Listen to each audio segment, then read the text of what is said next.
В правительстве Ингушетии прошло еженедельное совещание под председательством премьер-министра Владимира Сластенина.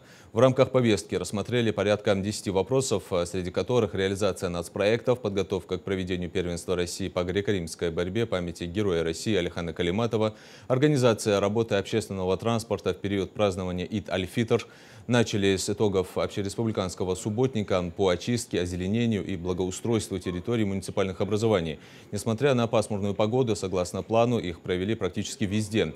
В остальных же планируется до 7 апреля. Далее перешли к организационным вопросам и структурным изменениям. Переименовать Министерство автомобильных дорог Республики Ингушетия в Министерство автомобильных дорог и транспорта Республики.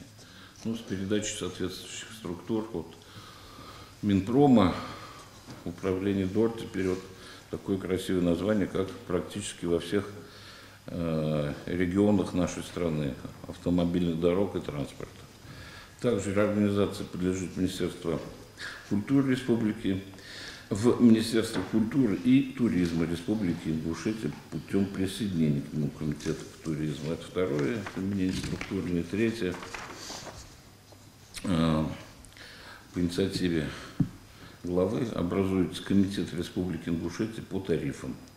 То есть, если у нас раньше все тарифы были практически в разных министерствах, теперь единый тарифный комитет, чтобы все было в одних руках. Поэтому эти изменения будут носиться и с передачей полномочий, а также кадров.